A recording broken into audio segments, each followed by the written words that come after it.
चला पेपर 1 आणि पेपर 2 साठी सिटेट पेपर 1 आणि पेपर 2 साठी महत्वाचे आपण सीडीपी बालविकास मध्ये जे प्रश्न विचारतात ते बघूया.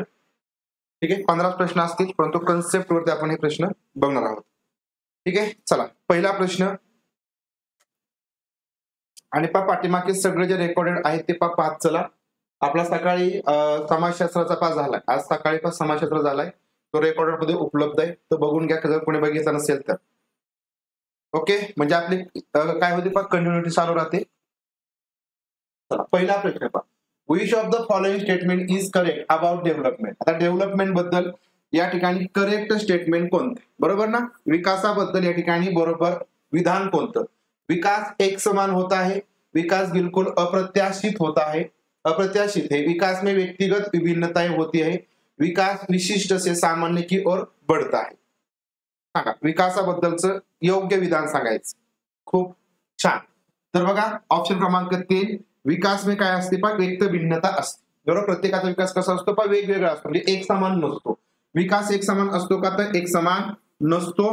नंतर विकास बिलकुल अप्रत्याशित असतो, म्हणजे विकास हा आपण काय म्हणतो की अनप्रेडिक्टेबल असतो. विकास आपल्याला म्हणजे त्याच्याबद्दल अंदाज व्यक्त करता येऊ शकत नाही असं म्हटलंय, परंतु आपण विकास नेमका कसा होऊ शकतो याबद्दलचा अंदाज व्यक्त करू शकतो. म्हणजे अप्रत्याशित असतं तर हे पण चुकीचं आहे, बरोबर ना. विकास कशा प्रकारे होतो, कारण जे आपण विकासाच्या अवस्था बघितल्या त्याच्या अनुसार हा विकास होत असतो, त्याच्याबद्दल आपला अंदाज म्हणजे प्रेडिक्शन करता येतं.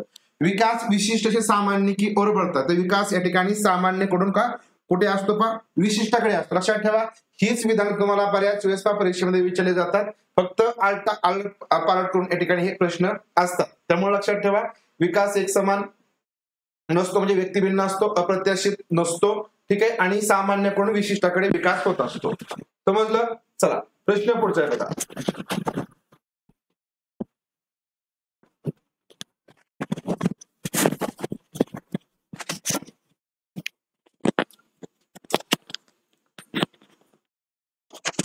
आता बघा इथं असर्शन दिलंय आणि कथन दिलंय पा, कथन आणि तर्क दिलाय. कथन काय बघा की स्कूलों में मिड डे मील भोजन की व्यवस्था से छात्रों का बेहतर पोषण व स्वास्थ्य सुनिश्चित हो सकता है. शाळेमध्ये जे काय पा शालेय पोषण आहार दिला जातो, ज्याच्या माध्यमातून काय होऊ शकतं तर पा मुलांचं जे पोषण आणि पा स्वास्थ्य या ठिकाणी चांगल्या प्रकारे पा होईल. या ठिकाणी पहिलं विधान काय तुमच्या मते, तर पहिलं विधान अगदी पा करेक्ट आहे, बरोबर ना. कथन तर या ठिकाणी बरोबर आहे, कारण पोषण आहाराचा उद्देशच तोय पा, बरोबर ना. एमडीएम किंवा जे मिड डे मील आहे त्याचा उद्देशच हा आहे की मुलांना चांगल्या प्रकारे पोषण आणि त्यांचं या ठिकाणी जे स्वास्थ्य आहे ते राहिलं पाहिजे, आरोग्य राहिलं पाहिजे. तर्क म्हटलं की पर्यावरणीय कारक किसी व्यक्ति को आकार देने में कोई भूमिका नहीं निभाते हैं.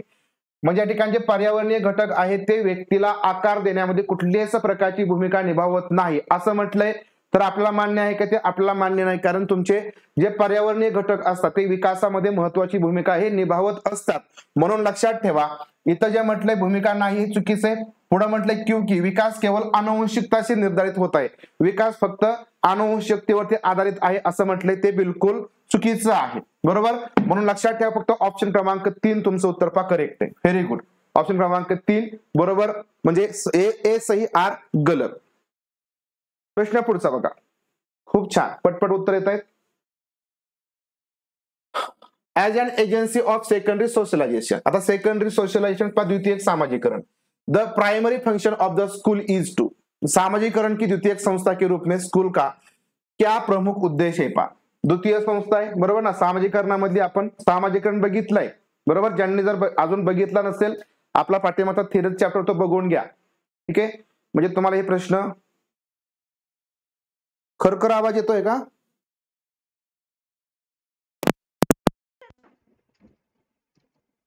आता बघा तर येतोय का व्यवस्थित?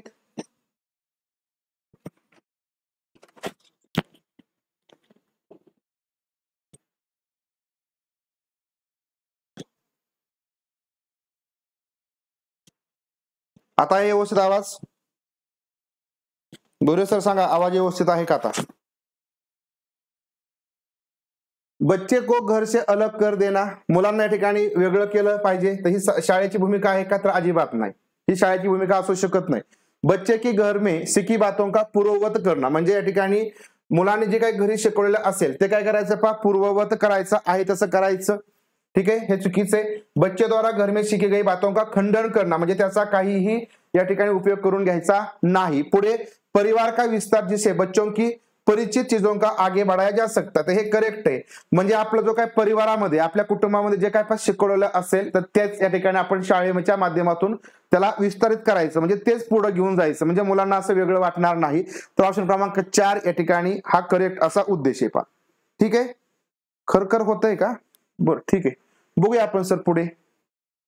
थोडाफार असू शकतो बरं का.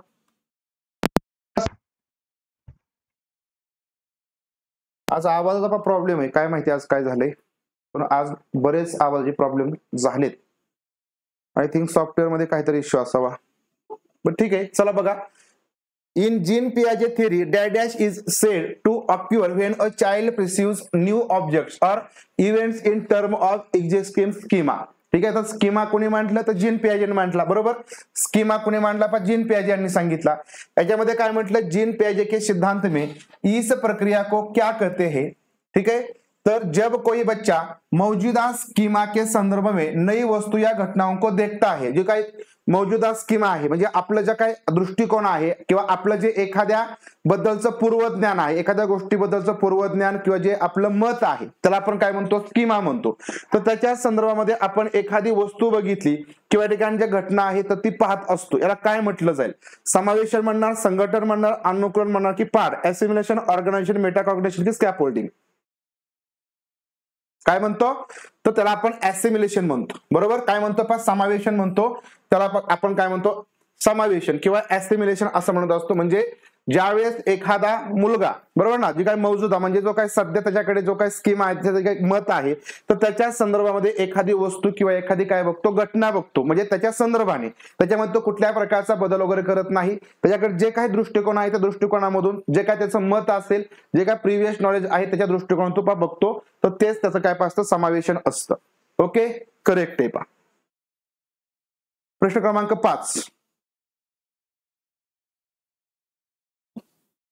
Despite their abilities to solve different kinds of problems, dash children still cannot think hypothetically. आता हायपोथेटिकली ते पण विचार करत नाहीत. अनुकूलन म्हणजे काय, आपण समजा आपला जो काय स्कीमा आहे त्याच्यामध्ये आपण काय करतो, बदल करतो, बरोबर ना.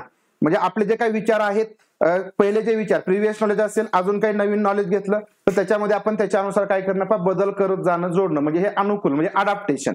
ठीक आहे, थोडक्यात मग जी विज्ञानामधली कन्सेप्ट आहे, विज्ञानमध्ये कन्सेप्ट कशी की समजा एखादा, थोडक्यात आपण म्हणू की एखादा समजा सरडा आहे, बरोबर ना. सरडा काय करतो की त्याला म्हणजे समाजाशी किंवा सॉरी जे काही पर्यावरण त्याच्याशी त्याला जुळवून घ्यायचंय, त्याचं स्वतः संरक्षण पण करायचंय, तर त्यासाठी तो काय करतो, पर्यावरणाशी अडॅप्टेशन करतो किंवा तो अनुकूल तसं तो राहतो, म्हणजे तो वाचतो.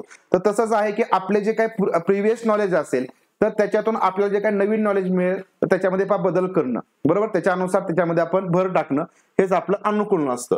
डैश में बच्चे विभिन्न प्रकार की समस्याओं को सुलझाने के कौशल पा लेते. आता खालीलपैकी कशामध्ये, कोणत्या लेवलमध्ये किंवा कोणत्या स्तरामध्ये मुलं काय करतात, समस्या म्हणजे जे काही प्रॉब्लेम आहे ते प्रॉब्लेम सोडवण्याचे स्किल त्यांच्यामध्ये येतात, प्रॉब्लेम ते सोडवू शकतात, प्रॉब्लेम सॉल्व्हिंग स्किल त्यांच्यामध्ये येतं, परंतु ते निगमात्मक सोच या ठिकाणी जे निगमात्मक विचार आहेत ते करू शकत नाहीत. म्हणजे ते हायपोथेटिकली थिंकिंग त्यांचं डेव्हलप झालेलं नसतं. बघा, संवेदी चालक म्हणजे सेन्सरी मोटर, आता ही तर पहिली अवस्था आहे, बरोबर ना. 0 ते 2 वर्षापर्यंत ही पहिली अवस्था आहे. नंतर कॉन्क्रीट ऑपरेशनल, मूर्त संक्रियात्मक, पूर्व संक्रियात्मक की फॉर्मल ऑपरेशनल. तर आपण याच्यामध्ये जी काय तिसरी अवस्था आहे मूर्त संक्रियात्मक, तर या अवस्थेमध्ये मुलं काय करतात, एखादा प्रॉब्लेम किंवा एखादी समस्या आहे ते सोडवण्याचं स्किल त्यांच्यामध्ये डेव्हलप होतं, परंतु हायपोथेटिकली ते विचार करू शकत नाही. हायपोथेटिकली विचार हे अमूर्त संक्रियात्मक अवस्थेमध्ये करतात, फॉर्मल ऑपरेशनल मध्ये ते विचार ते करू शकतात, बरोबर. याचं उत्तर येईल ऑप्शन क्रमांक 2 उत्तर येईल. खूप छान.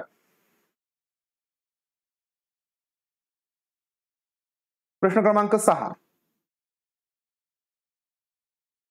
कोहलबर्ग के अनुसार नैतिक विकास के पूर्व पारंपरिक स्तर की क्या विशेषता है. आता बघा, एकदम साधं सरळ विचारलंय. जी पूर्व पारंपरिक स्तर आहे, बरोबर ना, पूर्व पारंपरिक स्तर आहे, तर याची विशेषता विचारली, प्री कॉन्व्हेन्शन लेवल. ठीक आहे, आपल्याला माहिती पहा 3 स्टेज मेन, त्याच्यापैकी 2 परत त्याच्यामध्ये स्टेज आहेत.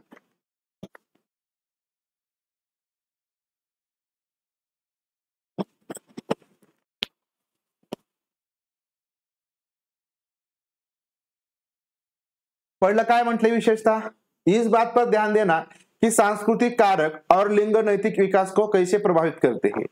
बरोबर, यावरती लक्षात ठेवलं पाहिजे की सांस्कृतिक कारक आणि लिंग नैतिक विकास को कैसे प्रभावित करते हैं. अच्छा या बुरा नियमों के पालन या अवज्ञा के परिणामों से निर्धारित होता है. व्यक्ति अपने कार्यों के परिणामों पर ध्यान केंद्रित करने के बजाय दूसरों की अपेक्षाओं को बनाए रखने का प्रयास करते हैं. सो चुने हुए नैतिक सिद्धांतों का पालन करना जो सार्वभौमिक है. आता पूर्व पारंपरिक जी प्री कन्व्हेन्शन लेवल आहे याच्यामध्ये पण मुलं काय करतात, तर सगळ्यात महत्वाचं अच्छा, गुड बॉय आणि गुड गर्ल, बरोबर ना. म्हणजे या ठिकाणी काय करायचं, अच्छा या बुरा नियमों का पालन या अवज्ञा के परिणामों से पण निर्धारित होत आहे. म्हणजे या ठिकाणी आपण काय म्हणतो, गुड बॉय गुड गर्ल. ठीक आहे, प्री कन्व्हेन्शन स्टेज, याच्यामध्ये तुम्ही चांगलं वागला तर त्याप्रमाणे आपल्याला चांगलंच वागणूक मिळेल, त्याप्रमाणे आपण तसं वागायचं, असं या ठिकाणी मुलांचे काय असते, निर्धारण असतं. बरोबर, ऑप्शन क्रमांक 2. खूप छान. चला प्रश्न पुढचा बघूया. वाइगोस्की के सामाजिक सांस्कृतिक सिद्धांतों में विश्वास रखने वाली एक शिक्षिका को, वाइगोस्की थेरी, बरोबर, याच्या अनुसार सामाजिक सांस्कृतिक सिद्धांतामध्ये विश्वास रखने वाली एक शिक्षिका को क्या करना चाहिए. बरोबर, सोशल कंस्ट्रक्शन, विद्यार्थियों के बीच अंतक्रिया व संवाद को हतोत्साहित करना चाहिए. म्हणजे अंतक्रिया होऊ द्यायची नाही, म्हणजे या ठिकाणी डिस्करेज केलं पाहिजे, जे पूर्णपणे कसं आहे, चूक आहे, बरोबर ना, रॉंग आहे, पूर्णपणे कसं आहे, रॉंग आहे. हतोत्साहित आपल्याला करायचंय का, हतोत्साहित करून चालणार नाही. वाइगोस्की यांच्या थेरी अनुसार जरूरत पडने पर उपयुक्त पाड देना चाहिए, म्हणजे स्कॅफोल्डिंग केलं पाहिजे, आपण मराठीमध्ये परातीकरण केलं पाहिजे, मदत केली पाहिजे. बरोबर, तर हे या ठिकाणी तर करेक्ट येईल. विद्यार्थियों के व्यवहार को विनियमित करने के लिए इनाम व सजा का उपयोग, इनाम द्यायचा नाही, सजा सुद्धा या ठिकाणी द्यायची नाही, चुकीचे. विद्यार्थियों को उद्दीपन व प्रतिक्रिया के बीच अनुबंध, हे स्किनरने सांगितले, तर हे या ठिकाणी आपल्याला करायचं नाही. आपल्याला वाइगोस्कीने जे सांगितलं म्हणजे मदत केली पाहिजे, ज्या ठिकाणी गरज लागेल त्या ठिकाणी मदत करणं, म्हणजे provide appropriate scaffolding to students as and when required, ज्यावेळेस गरज पडेल त्यावेळेस आपण त्याला मदत केली पाहिजे. Very good. चला प्रश्न क्रमांक 8.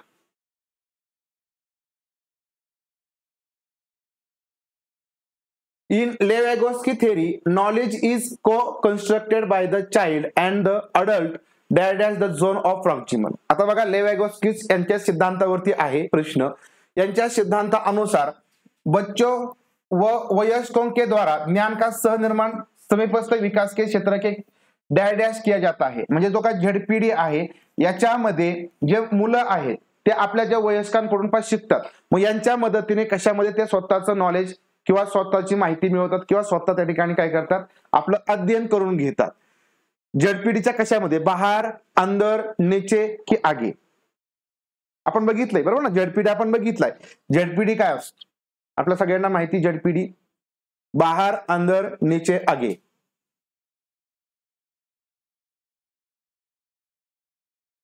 छान, ओके. आज कोणीच चुका नाही बरं. ठीक आहे, हे काय पा झेडपीडी, बरोबर. आता या ठिकाणी current understanding level can learn unassisted, म्हणजे या ठिकाणी यामध्ये बरोबर ना मुलं या लेवलला असतात की ज्या ठिकाणी कोणाच्याही मदतीशिवाय ते शिकत असतात, बरोबर ना. आणि त्याच्यानंतर हा या ठिकाणी काय पहा, आउट ऑफ रिच, म्हणजे याच्यापर्यंत पोहोचू शकत नाहीत. आणि याच्यामध्ये काय असतो, झेडपीडी असतो, म्हणजे याच्यामध्ये आणि याच्यामध्ये या दोघांच्या लेवलमध्ये काय असतं, याच्यामध्ये मदतीची गरज असते. मग लक्षात ठेवायचं, झेडपीडी मध्ये बरोबर, म्हणजे समीपस्थ जो विकास क्षेत्र आहे तर त्याच्यामध्ये ही या ठिकाणी मुलं काय करतात, जे आपले वयस्क आहेत त्यांच्याकडून मध्ये मदत घेऊन, सहकार्य घेऊन आपल्या ज्ञानाची निर्मिती करत असतात. म्हणून लक्षात ठेवायचं की झेडपीडीच्या आतमध्ये लर्न्स विथ स्पेसिफिक असिस्टंट, म्हणजे स्कॅफोल्डिंग घेऊन बरोबर ना. याच्यामध्ये ते स्वतःच्या मदतीने किंवा स्वतःच्या या ठिकाणी क्षमतेने शिकतील आणि याच्यामध्ये आउट ऑफ रिच हा बाहेरचा जो काय पट्टा आहे झेडपीडीच्या बाहेरचा आहे, बरोबर ना. हा झेडपीडीच्या आतमधला आहे, हा झेडपीडीच्या बाहेरचा. झेडपीडीच्या बाहेर जरी मदत घेतली तरी तिथं ते शिकू शकत नाहीत, बरोबर. आणि याच्यामध्ये ते मदतीने शिकतील म्हणजे मुलं कोणत्या याच्यामध्ये शिकतील तर या ठिकाणी इनर मध्ये, बरोबर. तर विदिन म्हणा, त्याला काय म्हणायचं अंदर. ऑप्शन क्रमांक 2 विदिन किंवा अंदर. ठीक आहे, ऑप्शन क्रमांक 2 येईल करेक्ट. चला प्रश्न पुढचा. Which of the following is not included in a progressive and child centered education? खालीलपैकी प्रोग्रेसिव्ह आणि चाइल्ड सेंटर एज्युकेशन मध्ये कशाचा समावेश नाही? एक प्रगतिशील और बाल केंद्रित शिक्षा के अंतर्गत निम्न में किसका स्थान नहीं है? कशाचं स्थान नाही सांगा. प्रगतिशील आणि बाल केंद्रित शिक्षा कन्सेप्ट आपल्या सगळ्यांची क्लिअर आहे. डिजिटल तकनीकी शिक्षण अधिगम सामग्री का प्रयोग. तर बघा बाल केंद्रित असेल, प्रगतिशील शिक्षा असेल, याच्यामध्ये आपण डिजिटल म्हणजे टेक्निकल बाबी वापरणारे शिक्षण अधिगम सामग्रीचा वापर करणार आहे, बरोबर. कारण आपल्याला बाल स्नेही वर्ग निर्माण करायचे किंवा एक प्रगतिशील वर्ग आपल्याला करायचा आहे. त्यावेळेस क्रियात्मक खेळ खोज अनुभवों शिकणे पर बल देना, बरोबर. पहा ऍक्टिव्हिटी बेस्ड खेळ असतील, त्यानंतर पहा या ठिकाणी डिस्कवरी असेल किंवा अनुभव असेल, याच्या माध्यमातून शिकण्यावरती आपण भर दिला पाहिजे.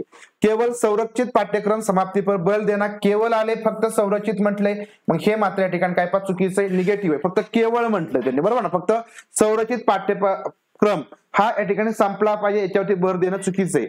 लोकतांत्रिक म्हणजे लोकशाही आणि स्वतंत्र अभिव्यक्ती के साथ छात्रों की सक्रिय भागीदारी, तर हे करेक्ट आहे. तर ऑप्शन क्रमांक 3 आपला प्रगतिशील वर्ग आणि बाल केंद्रित जो वर्ग आहे तर त्याच्या विरोधामध्ये, ठीक आहे, तर त्याचं स्थान याच्यामध्ये नाही. ऑप्शन क्रमांक 3. प्रश्न क्रमांक 10 केवळ निगेटिव्ह. वा, खूप चांगल्या प्रकारचा कन्सेप्ट तुमच्या क्लिअर आहेत. सीडीपी खूप चांगलं झालंय बघा तुमचं. सीडीपी ना मस्त झाले. बाकी आपलं ईव्हीएस सुद्धा आपण एनसीईआरटी बेसवरती घेतोय, पॅडागॉजी घेतोय, एसएसटी सुद्धा आपण घेतोय. एनसीईआरटी तुमची सुरू होईल आणि बाकी सायन्स आहे आणि मराठी हिंदीचा काही विषय तुम्हाला अडचणीचं नाही, ठीक आहे. मराठीची फक्त अडचण आहे तुम्हाला सगळ्यांना, ठीक आहे. परंतु त्याबद्दल काही टेन्शन घेऊ नका. मराठी तुमची मी एकदम पक्की करणार, त्याबद्दल काही टेन्शन घेऊ नका. सगळ्या विषयांमधून तुम्हाला मार्क येणार. कारण बघा तुम्ही सीडीपी येते म्हणजे याचा अर्थ तुम्हाला मराठीमधले, हिंदीमधले, एसएसटी मधले, ईव्हीएस मधले, गणितामधले सगळे प्रश्न तुमचे बरेच कव्हर होतात सीडीपी मधून. म्हणून आपण सीडीपी वरती जास्त भर देतोय. मानकीकृत परीक्षणों के उपयोग से बुद्धि लब्धि. आता बघा measurement of intelligence by calculating intelligence quotient through use of standardized test is problematic because काय अडचणीची असते. म्हणजे बघा मानकीकृत परीक्षणों के उपयोग से बुद्धि लब्धि म्हणजे आईक्यू की अवधारणा के द्वारा बुद्धिमत्ता का पता लगाने के बारे में एक प्रमुख चिंता ये है. म्हणजे खालीलपैकी काय प्रॉब्लेमॅटिक आहे. बघा हा प्रश्न मला असं वाटतं किती वेळा रिपीट झालाय बघा. म्हणजे वेगवेगळ्या प्रकारे तो विचारला गेलाय, परंतु काय नेमकं इथं प्रॉब्लेम आहे तो विचारला जातो बघा, नेहमी विचारला जातो, लक्षात ठेवा. कारण याच्यामध्ये विचारण्यासारखं काहीच नाही. बुद्धिलब्धीमध्ये काय एक तर तुमचे हार्वर्ड गार्डनचे प्रकार विचारतील, बुद्धीचे प्रकार विचारतील किंवा हे विचारतील. म्हणजे आक्षेप कोणी घेतले तेच विचारलं जातं.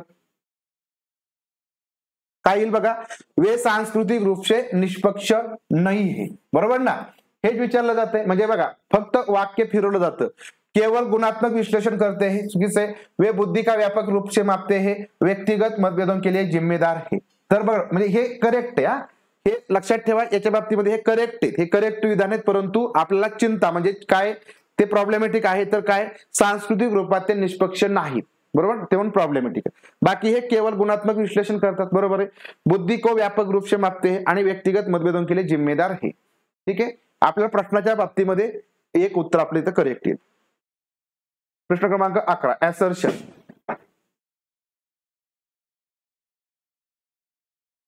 ठीक आहे. तुमचे कोण पण मित्र वगैरे असेल तर तुम्ही बॅच पास जॉईन करायला सांगू शकता, त्यांची अशाच प्रकारची तयारी होईल.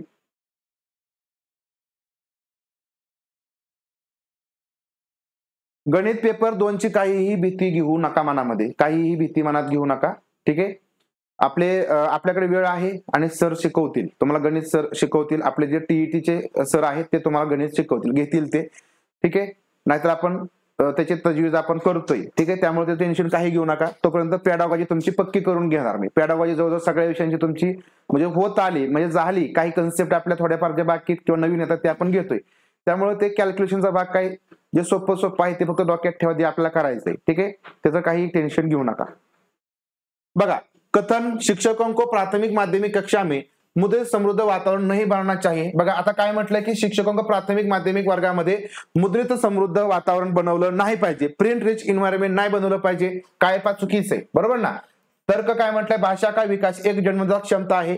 भाषेचा विकास एक का जन्मजात क्षमता आहे का, तर अजिबात नाही, चुकीचं आहे. बरोबर, काय चुकीचं आहे. म्हणून दोन्हीही या ठिकाणी पा चुकीचे आहेत. ऑप्शन क्रमांक 4. बरोबर. भाषेचा विकास जन्मजात क्षमता आहे का, नाही. भाषेचा विकास ही आपण या ठिकाणी मिळवतो, बरोबर ना. म्हणजे शिक्षणाच्या माध्यमातून मिळवतो, ते जन्मजात नाही. जन्मजात काय आहे या ठिकाणी, म्हणजे भाषा संपादन करण्याची क्षमता ही जन्मजात आहे. चला पुढे बघा, कथन ए. आता तो प्रश्न बघा, तो जो मागचा प्रश्न तुम्हाला मराठीमध्ये विचारला जाईल, हिंदीमध्ये विचारला जाईल. पण तुमची सगळ्यात लक्षात ठेवा, सगळ्या विषयांची तयारी तुमची सीडीपी मधून होते. कथन ए, तर्क. लड़के व लड़कियां जेंडर उचित व्यवहार अपने जेंडर के वयस्कों को अवलोकन अनुसार करके शिकते हैं. म्हणजे मुलं किंवा मुली असतील ते काय करतात, जेंडर उचित व्यवहार. बरोबर, जेंडर उचित व्यवहार म्हणजे त्यांच्या त्यांच्या लिंगानुसार जो काही व्यवहार आहे, बरोबर, जे काही त्यांचं वागणं आहे, तर ते आपले जेंडर वयस्क असतील. म्हणजे समजा मुलगा असेल तर आपल्या वडिलांकडून, किंवा आपला भाव असेल, मुलगी असेल तर आईकडून बहिणीकडे, किंवा जे काही समजा त्यांच्याशी जेंडरशी समावेश असतील त्यांचं अवलोकन म्हणजे थोडक्यात त्यांचं निरीक्षण करून काय करतात, शिकत असतात. बरोबर ना. म्हणजे मुलगी असेल ते आपल्या आईकडून आजीकडून शिकणारे, मुलगा असेल तर आपल्या वडिलांकडून आजोबाकडून किंवा जे काही चुलते वगैरे असतील त्यांच्याकडून ते शिकतील. म्हणजे पहिलं कथन काय तुमच्या मते सांगा, तर पहिलं कथन या ठिकाणी करेक्ट आहे, एकदम करेक्ट आहे. रिझन काय म्हटलंय, जेंडर पूर्णतः जैविक संरचना आहे. दुसरं या ठिकाणी करेक्ट आहे का, जेंडर काय म्हटलंय, पूर्णतः जैविक आहे. जैविक आहे का, जैविक आहे आणि सोशल आहे. बरोबर ना. म्हणून या ठिकाणी लक्षात ठेवायचं की जे रिझन आहे ते चुकीचे. रिझन कसं आहे पा, चुकीचे. म्हणून लक्षात ठेवा, ए सही लेकिन आर काय पा गलत आहे. ओके सपना मॅडम, जेंडरचा चॅप्टर एकदा बघून घ्या. जेंडरचा चॅप्टर बघून घ्या, तो आपला थिअरी झालेला आहे, ठीक आहे. तो एकदा बघून घ्या. मला असं वाटतं तुम्ही बघितला नसेल तर तो तुम्ही बघून घ्या. सामाजिक, बरोबर, जेंडर कसं असणार आहे पा, सामाजिक आहे. त्यामुळे लक्षात ठेवा, जेंडर पूर्णतः जैविक नाही, हे लक्षात ठेवा. चला पुढचा प्रश्न बघूया आपण. बच्चे समाज में अपनी भूमिका को किन प्रक्रिया द्वारा सीखते हैं. मुलं काय करतात, समाजामध्ये आपली जी काही भूमिका असेल, आपली जी काही काय म्हणू आपण त्याला, सोशल रोल आहे, बरोबर ना, समाजाप्रती आपली जी काही जबाबदारी आहे तर ती कोणत्या प्रक्रियेच्या माध्यमातून शिकतात. सामाजिकरण आणि उत्संस्करण म्हणजे सोशलायझेशन आणि ॲक्युलेशन, ॲसिमिलेशन आणि अकॉमोडेशन, अडॅप्टेशन अँड ॲक्युलेशन.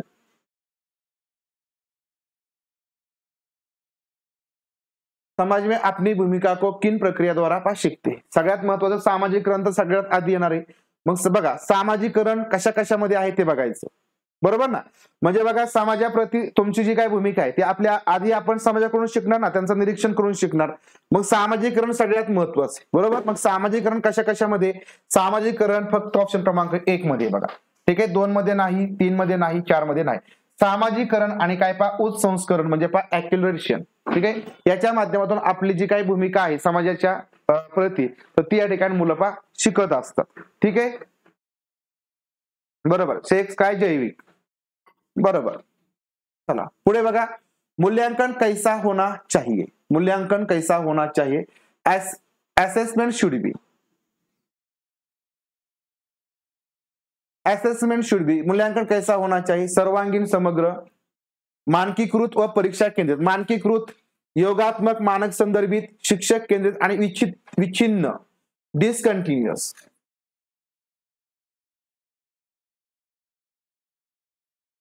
तर कसं असायला पाहिजे, सर्वांगीण आणि पा समग्र असायला पाहिजे, बरोबर ना. हॉलिस्टिक पाहिजे आणि कंटिन्युअस पाहिजे. हॉलिस्टिक पाहिजे आणि कसं पाहिजे पा कंटिन्युअस पाहिजे. तर मानकीकृत आले, स्टँडर्डाइज चुकीचं आहे, निगेटिव्ह आहे. एक्झाम सेंट्रिक पण चुकीचं आहे. समेटिव्ह अँड नॉन रेफरन्स पा, नॉर्म रेफरन्स चुकीचं आहे. समेटिव्ह ठीक आहे. टीचर सेंटर्ड अँड डिसकंटिन्युअस चुकीचं आहे. ओके. सर्वांगीण पाहिजे आणि कंटिन्युअस पाहिजे.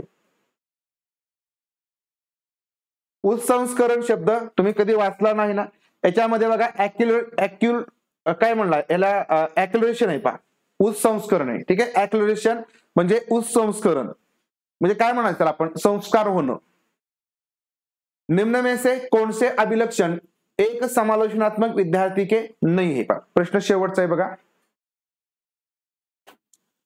निम्न में से कौन से अभिलक्षण एक समालोचनात्मक विद्यार्थी के नहीं. लक्षण म्हणजे कॅरेक्टरिस्टिक खालीलपैकी कोणत्या विद्यार्थ्याचे नाहीत, समालोचनात्मक विद्यार्थी के नाही आहे पहा. म्हणजे एखादा क्रिटिकल थिंकर्स आहे, क्रिटिकल थिंकर आहे जो या ठिकाणी क्रिटिकल थिंकिंगने विचार करतोय, बरोबर ना, तर त्याचे लक्षण नाही पहा.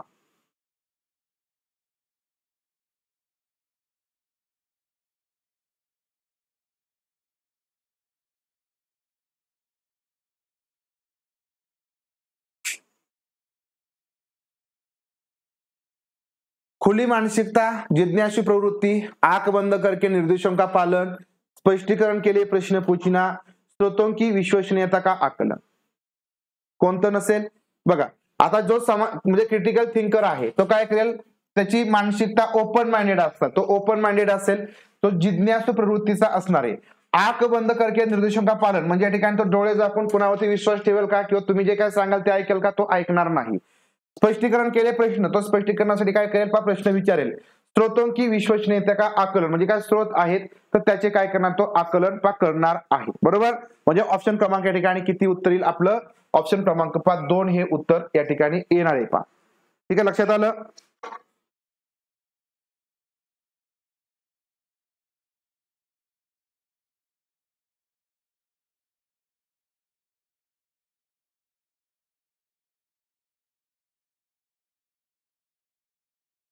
ठीक आहे, समोर सगळ्यांना 15 प्रश्न बघा.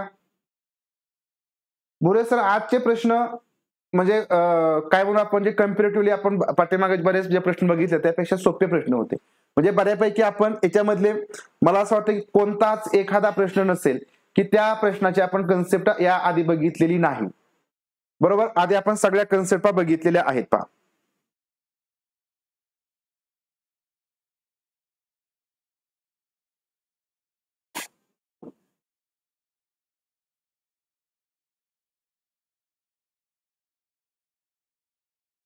सुरुवातीचे 1 ते 6 घ्या. ठीक आहे.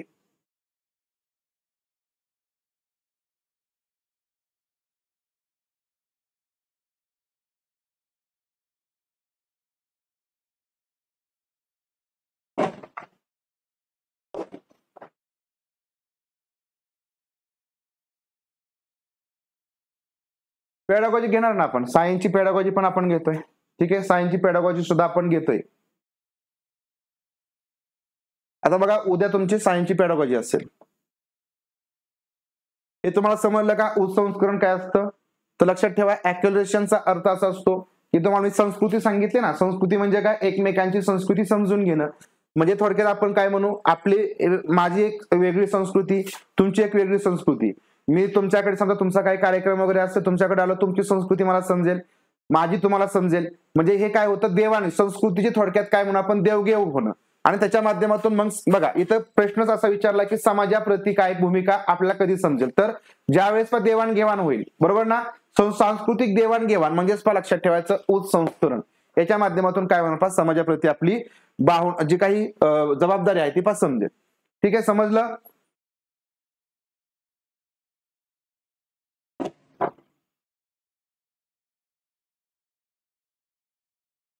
ओके ओके, ठीक आहे, काही अडचण नाही. 13वा प्रश्न. 13वा प्रश्न काय बघा, 1 मिनिट. हा प्रश्न किती सोपा आहे, हा सांगितला तुम्हाला मी, आताच सांगितला पहा. ठीक आहे, हा आताच मी सांगितला. बघा पटकन एकदा मी सांगतो तुम्हाला. Which of the following statement is correct about development. Development बद्दल या ठिकाणी कोणता विधान चुकीचं आहे. तर यामधलं बघा विकासमय म्हणजे बरोबर आहे, बरोबर विचारलं होतं, बरोबर कोणतं तर विकासमय व्यक्तिभिन्नता म्हणजे वैयक्तिक व्यक्तिभिन्नता असते, हे बरोबर आहे. बाकी चुकीचे, एक समान होतं विकास चुकीचे, बिलकुल अप्रत्यक्षित म्हणजे त्याच्याबद्दल आपण प्रिडिक्शन करू शकत नाही असं म्हटलं ते चुकीचे. विकास विशिष्टचे सामान्य की ओर बढताय चुकीचे. तर विकास कसा असतो या ठिकाणी सामान्यकडून विशिष्टकडे म्हणजे या ठिकाणी विकास होत असतो. ठीक आहे. नंतर बघा कथन ए, स्कूलों में मिड डे मील भोजन की व्यवस्था छात्रों को का बेहतर पोषण और स्वास्थ्य सुनिश्चित हो सकता है. तर हे करेक्ट आहे. जे पोषण आहार आहे शाळेमध्ये तर आपल्याला स्वास्थ्य किंवा विद्यार्थ्यांना पोषण मिळावं यासाठी दिला जातो, पहिलं विधान बरोबर आहे. दुसऱ्यामध्ये म्हटलं की पर्यावरणीय कारक किसी व्यक्ती को आकार देने में कोई भूमिका निभावत नाही असं म्हटलंय. म्हणजे पर्यावरण निभावत नाही का, तर पर्यावरण हा विकासामधला महत्वाचा घटक आहे. जसा या ठिकाणी अनुवंशिकता आहे, म्हणजे अनुवंशिकता आणि पर्यावरण दोन्ही पण महत्वाचे विकासामध्ये, म्हणून इथं चुकीचा येणार आहे तर्क. फक्त पहिला इथं करेक्ट येईल, ऑप्शन क्रमांक या ठिकाणी 2. ओके. त्यानंतर बघा प्रश्न पुढचा काय होता, सामाजिकरण की द्वितीयक संस्था के रूप में स्कूल का क्या प्रमुख उद्देश्य आहे. प्रमुख उद्देश काय असतो, त्याच्यामध्ये बच्चों को घर से अलग कर देना म्हणजे घरापासून मुलांना वेगळं करायचं आहे का, तर हा शाळेचा उद्देश कधीही नसतो. बच्चों के घर में शिकी बातों को पूर्ववत करना म्हणजे जी काय त्यांनी शिकलंय ते आहे तसं करायचं, म्हणजे थोडक्यात घरून जो काय शिकून आलेला असेल ते विचारात घ्यायचं नाही असं म्हटलंय, हे चुकीचं आहे. बच्चे द्वारा घर में शिकी गई बातों का खंडन करणं म्हणजे या ठिकाणी त्यांना बोलू द्यायचं नाही किंवा जे त्यांनी घरी शिकले त्याचा शाळेमध्ये उपयोग करायचा नाही, हे चुकीचं आहे.